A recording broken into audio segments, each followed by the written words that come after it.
Good evening, my colleagues on the dais and my colleagues in the audience. I first like to thank Kailash for inviting me, and secondly, making this complex topic double complex, because smart networks we are still trying to understand on technology perspective. We have two technology experts here. They have shared something, but we are still struggling as a telecom infrastructure company. They had a large number of conferences in each and every state almost, just to enlighten people like what the smart cities perceive or what cities they should be like. And I have done some of the conferences and talked to even people at higher level. There are a lot of good concepts around it, but in reality, it's not very clear that what exactly the smart city comes into. There are smart cities coming up in Gujarat. Government has given a list of 100 smart cities. What is the exact infrastructure required? There are some consultancy reports, which I was also told to give a comment on one report. And in nutshell, if you talk to people, what is going to be in a smart city, the net answer comes, you provide Wi-Fi from every lamppost, which I think Ericsson is expert in. So they make a post which has an electric light, which has a camera, as well as a Wi-Fi point. So once you have the signal available, you can map anything. That is the concept. Fundamentally, it comes over there. So not going into that, my domain is telecom, and as most of you know that we are a telecom company under Ministry of Railways. And I'll talk on the technology side and more so on Digital India initiative of the government. It's like this has been structured in one place. The Digital India initiatives have been there in different forms by way of e-governance, by way of some schemes or other. But now they are very clearly classified and integrated everything together, and they created 9 pillars. Most of you are knowing that, so don't want to get into that. Primary requirement for the digital infrastructure in the country is like we want each and every person in the country to be connected. Connected how? That's very important. We in the technology side and on the telecom service provider side feel that the biggest challenge is connecting the people who are unconnected today. People who are in cities, tier 1 cities, tier 2 cities, they are somehow or other connected, and they will be still privileged because they will have the advantage of getting 4G services compared to the people who are unconnected. We are working with DOT, focusing on the areas which are unconnected. Basically, you will find our action mostly on the tier 3 cities and rural India. Railways also have an advantage. They have around 7,000 stations and 8 to 10 kilometer POP, and fiber almost on 45,000 kilometers. So around 4,500 POPs you create. And from those POPs, if you put a signal on either side on 10 kilometer, you cover around 70% of population.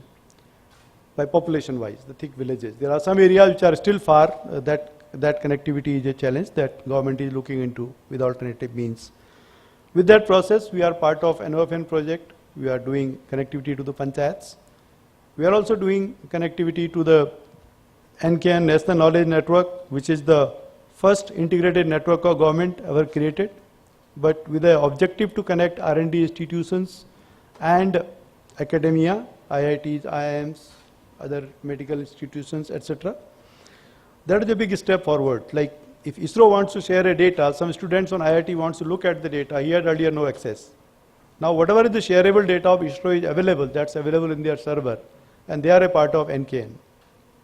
And some of you may be knowing, but like the project, Hadron project, the Hadron project which happened in Switzerland, between Germany and Switzerland, that exercise from India, from various institutions were done through this network. So powers of the network, a connected network is huge, but that is on high end, one end of the platform. Other end of platform where I am talking is the really rural India.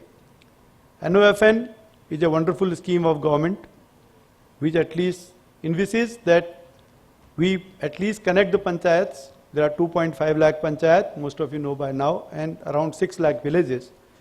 It's a challenge because the work at the pace it is being done and with the government guidelines, it does take time and may take another 3-4 years time more. With that, everybody gets connected. Okay, once we connect them, what next? Then we looked into, when we are planning this network along with DOT, we realized that we even don't have a content.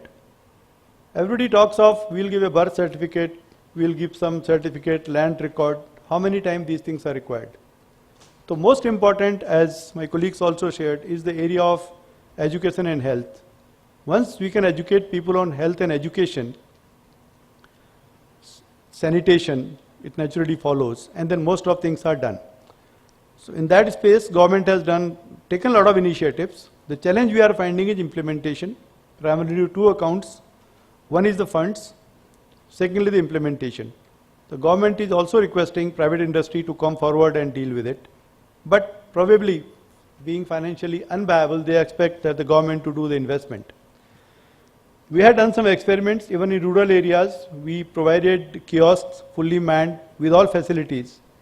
And the response was really wonderful. The people who even did not know how to use the net and phone, everybody uses the WhatsApp type applications. It works for them. So we thought that let the railway station or the premises of railways or the panchayats be a place where it becomes at least digital awareness, digital learning. So it could not be a proper full-fledged digital arrangement, but a digital learning could start from that point. And then people can get in further. Most important part is the content. Other than entertainment, most of the entertainment content is available, and that's available at a reasonable cost in India. Other content is very important. We tried with some experiments in districts and some educational institutions where we provided computers, talk to the people, make them open to the students, let them use them. But fact is, if you just leave the internet open to the students, it's like not giving them anything. They will be aware, and we assume that the awareness levels there are high. They are really not. They need a content which is bit regulated and bit useful to them at the initial stages. So that is another challenge which the various organizations are working. Some organizations we are also working with that. Once these things are created, then the important aspect becomes the smart networks. Then the technology takes over, because delivery of these services is a challenge. It has to be absolutely transparent, right from the data center, the cloud, whatever we call it, from that point to the end customer. Absolute transparency, access to him. So the technology, the way it is changing, today we are finding a challenge that what technology we deploy. Because whatever we deploy, next time our suppliers say, our OEMs say, now this is obsolete, there is a next version. We are providing SDH, we are very comfortable. SDH is a very good technology. Now they say we are wasting money on SDH. Provide PTN, Packet Transport Network. We provide Packet Transport Network, then my other OEM says there is no need for Packet Transport Network. Provide IP network. You provide IP network, you provide a DWDM platform, and you have a cloud. So telecom always believes in 3-layer architecture. Now we really do not know that what do we provide that the network become manageable, the services are end-to-end provided, and the moment, because we have an advantage, we are mostly in the greenfield area, but the incumbent who have already invested a lot of money on the network, how do they scale up? So it really becomes a challenge on technology side, and the moment we thought, okay, we'll shift to IP MPLS and we'll work on that platform, because Juniper, who happen to be sponsors here, they are our network providers, major network providers on our network.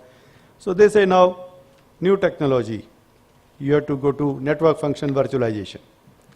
So it's all a game.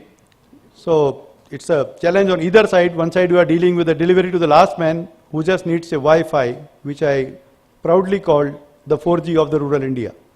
Because 4G in rural India, when it will go, you all know, I also know, I can assess. But Wi-Fi is possible to provide thanks to DOT. They have made the spectrum available.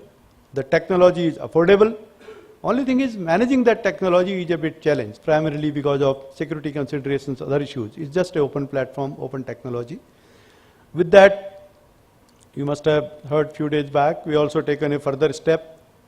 So we thought let's cover the major stations where at least most of the people interact and come forward.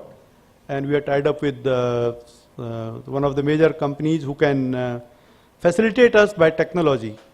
So financially we can manage, we can fund. But if the technology can come in, which like I also got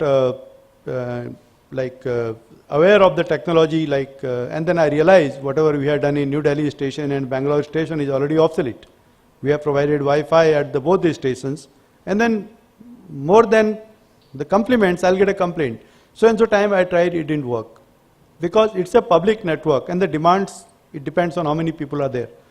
So we tied up with Google for 500 stations, and on the process we expect that they'll bring in technology wherein I understand that with a mobile phone you walk in, you'll automatically be on Wi-Fi and your data download will be maybe 1/4 of the cost, 1/3 of the cost. It depends on how does it work out. So all these things are in the process, and they will make the smart networks in the back end. We'll have to look into as a technology provider to see that the end customer gets a seamless and very trouble-free access, whatever he wants to do. Every one of us wants to work on phone, irrespective of knowing that how the phone is designed, how it is made, how the back end is come, how the network is coming. There's a lot of development going on. I'm happy to share that we are part of that. And I'll also thank DOT and our ministry who is supporting us for doing all this developmental work. I think with this, I'll thank you. Thank you very much for listening to me patiently. Thank you.